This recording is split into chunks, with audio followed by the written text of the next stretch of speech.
السلام علیکم ورحمۃ اللہ وبرکاتہ۔ آج کا ہمارا سبق ہے سورۃ التین۔ آئیے دیکھتے ہیں اس کا ترجمہ و تفسیر۔ قربان جائیں اپنے رب کے، کیا کمال تخلیق کی ہے اس نے، اس انسان کی کمال کر دیا ہے۔ اس کی بناوٹ کے لحاظ سے، اس کے عقل و شعور کے لحاظ سے بہت اعلیٰ قسم کا اللہ تبارک و تعالیٰ نے اس کو بنایا ہے، اور پھر اس بات کو بتانے کے لیے کہ انسان کو پیدا کیا ہے کیسے، فی احسن تقویم، 4 قسمیں اٹھائی ہیں۔ والتین، یہ انجیر، والزیتون، زیتون، وطور سینین، اور طور سینا پہاڑ، وَهَٰذَا الْبَلَدِ الْأَمِينَ، اور یہ امن والا شہر مراد مکہ۔ اچھا، اب یہاں امن والے شہر کی قسم اٹھائی جائے یا طور سینا کی قسم اٹھائی جائے تو بات سمجھ آتی ہے کہ مکہ جو ہے یہ امن والا شہر ہے، اور پھر اس میں اسماعیل علیہ السلام اور ابراہیم علیہ السلام کا یہاں آنا اس لحاظ سے بھی یہ بابرکت ہے، آدم علیہ السلام کا بھی یہاں آنا، اور بیت اللہ کا یہاں ہونا، اور نبی کریم صلی اللہ علیہ وسلم کی بھی اسی علاقے میں پیغمبر مبعوث ہونا، تو اس کی تو اہمیت معلوم ہوتی ہے۔ اسی طرح طور سینین، جس کو وادی کو اللہ تبارک و تعالیٰ نے فرمایا کہ اے موسیٰ فَخْلَعْنَ عَلَيْكَ إِنَّكَ بِالْوَادِ الْمُقَدَّسِ طُوًى، تو کی مقدس وادی میں ہے۔ اللہ تبارک و تعالیٰ کی حضرت موسیٰ علیہ السلام سے ملاقات ہونا ایک معلوم ہوتا ہے کہ بابرکت جگہ ہے، اس کی ایک اہمیت ہے۔ اب تین اور زیتون کی کیا اہمیت ہے، ان کی بھی قسمیں اٹھائی۔ یہ قسم ہے فلسطین کی، جہاں کثیر تعداد میں انبیاء علیہ السلام، ابراہیم علیہ السلام، اور پھر ابراہیم علیہ السلام سے جو سلسلہ شروع ہوا انبیاء علیہ السلام کی آمد کا آپ کی اولاد سے، اور پھر حضرت عیسیٰ علیہ السلام تک بڑی تعداد میں انبیاء علیہ السلام آئے، تو یہ فلسطین کے شام کے علاقے کی قسم ہے۔ کیوں؟ وہاں زیتون اور تین جو ہے یہ کثرت سے پایا جاتا ہے، نام ہی پڑ گیا تین، اس کا نام پڑ گیا زیتون۔ اب قسم اللہ تبارک تعالیٰ نے اٹھائی ہے کس چیز کی، کہ ایک طرف مکے کا امن والا شہر، دوسری طرف طور سینا پہاڑ، اور تیسری طرف وہ علاقہ جس میں کثیر تعداد میں انبیاء علیہ السلام آئے، جو برگزیدہ شخصیات تھی۔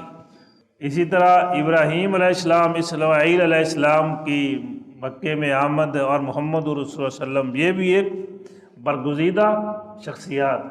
موسیٰ علیہ السلام کی طور پر اللہ تعالیٰ سے ملاقات، موسیٰ علیہ السلام ایک برگزیدہ شخصیت ہے۔ ان شخصیات کی وجہ سے اللہ تبارک و تعالیٰ پھر اس نسبت کی وجہ سے قسم اٹھا رہا ہے اور ہمارا ہے کہ لَقَدْ خَلَقْنَا الْإِنسَانَ، حقیقت ہے کہ ہم نے پیدا کیا انسان کو فی احسن تقویم، شاندار تقویم میں اس کی یہ ظاہری شکل و صورت بھی آتی ہے، اور اس کی ذہنی صلاحیتیں بھی سب شامل ہیں۔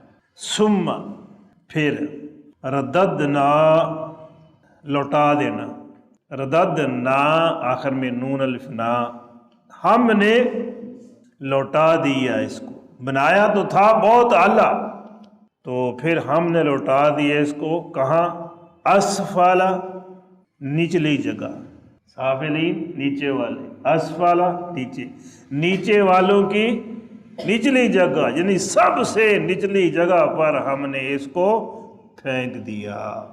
یہ اپنا مقام جو تھا وہ برقرار نہ رکھ سکا، جس مقصد کے لیے اسے بنایا تھا، جس مقام پر اس کو فیض کیا تھا، سب کو نہیں، اللہ سوائے الذین، ان لوگوں کے جو آمنو ایمان لائے، وعاملوا الصالحات اور عمل کیے اچھے، ایمان لائے تو اچھے عمل کیے۔ ایمان کے ساتھ اچھا عمل شرط ہے، صرف ایمان کافی نہیں ہے۔ ایک بندہ کہا جی میں بس کلمہ پڑھ لیا مسلمان ہے، نہ نماز پڑھے نہ روزہ رکھے نہ حج عمرہ کرے نہ روزے رکھے، آخر میں بس مسلمان ہے تو کام سارے اپنی مرضی نال کرے میں مسلمان ہاں، نہ الا الذین آمنوا وعملوا الصالحات فلہم فاتو لا لیے ہم ان کے، فلہم تو ان کے لیے ہے اجر، اجر کیسا اجر؟ غیر ممنون، ممنون نہ کٹنے والا نہ ختم ہونے والا ہمیشہ رہنے والا۔ فا پھر ما کون یا کون سی چیز یکذب جھٹلائے، کا اب فما یکذب کا پھر کون سی چیز جھٹلائے گی آپ کو، بعد اس کے بعد، بعد خاضہ یعنی اتنی باتیں سمجھنے کے باوجود پھر کون سی چیز ہے جو جھٹلائے گی تجھے کو، بالدین دین بدلہ جزا کے بارے میں ہے۔ کون سی چیز ہے جو آپ کو جھوٹا ثابت کرے قیامت کے بارے میں؟ آپ دعویٰ کرتے ہیں کہ قیامت آئے گی، تو پھر کوئی ایسی چیز، کوئی ایسا بندہ جو آپ کو جھٹلا سکے کہ ایسا نہیں ہوگا، قیامت نہیں ہوگی؟ نہیں۔ الیس اللہ باحکم الحاکمین، جب دنیا کا نظام دیکھ لیں، دنیا میں سزا جزا ہے، ہر معاشرے میں ہے، اور گیس ہے گیا گزرا بھی معاشرہ ہو نا، جہاں کوئی حکومت نہ ہو، قبائلی نظام ہو، وہاں بھی کوئی نہ کوئی حقوق ضابطہ ہوتا ہے، وہاں بھی کوئی سربراہ ہوتا ہے، اور جانور بھی ہوں تو ان کا بھی کوئی نہ کوئی آپس میں سربراہ ہوتا ہے، طے کرنے والا ہوتا ہے معاملات کا۔ جب دنیا میں یہ سسٹم چلتا ہے، کوئی اچھائی کرتا ہے تو اس کو اس کا ایوارڈ ملتا ہے، کوئی جرم کرتا ہے تو اس کی سزا اس کو ملتی ہے۔ جب دنیا کے حکمران یہ کام کرتے ہیں تو کیا اللہ احکم الحاکمین نہیں ہے؟ سب حاکموں کا حاکم نہیں ہے تو کیا اس کو اختیار نہیں ہے کہ جو جرم کرے اس کو سزا دے، جو نیکی کرے اس کو اجر دے؟ الیس اللہ باحکم الحاکمین، کیا اللہ حاکموں کا حاکم نہیں ہے؟ کہ دنیا میں حکمران جو ہے وہ تو کہتے ہیں بھی ساڈی اجازت بغیر مکھی پر نہیں مار سکتی، کسی دی جرات ہے کوئی اتنے جناب مداخلت کر سکے۔ والتین والزیتون، قسم ہے تین زیتون کی، مراد قسم ہے شام کے علاقے کی۔ اب تو یہ علاقہ پہ ایسے سارا اکٹھا علاقہ ایک ہی تھا، فلسطین کا علاقہ، اس کو سارا شام ہی کہتے تھے۔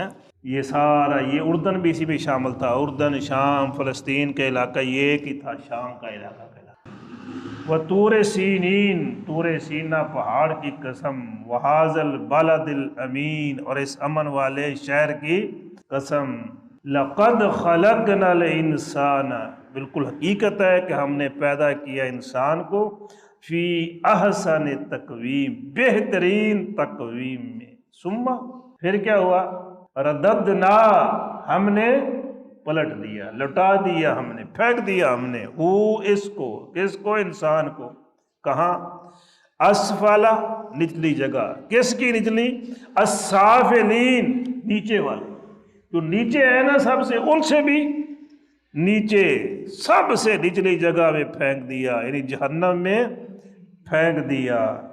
الا الذین آمنوا، سب انسانوں کے نہیں، سوائے الا الذین آمنوا، سوائے ان لوگوں کے جو ایمان لائے، وعملوا الصالحات، اور عمل کیے اچھے، فلہم، تو ان کے لیے ہے اجر، اجر، غیر ممنون، نہ کٹنے والا نہ ختم ہونے والا ہمیشہ رہنے والا۔ فما، فا پھر ما کیا چیز، یکذب جھٹلائے، کا آپ، فما یکذب کا پھر کیا چیز ہے جو جھٹلائے آپ کو، بعد یعنی بعد حاضہ، اس کے بعد، بالدین، دین کے بارے میں، جزا سزا کے بارے میں کون سی چیز ہے جو آپ کو جھٹلا سکتی ہے؟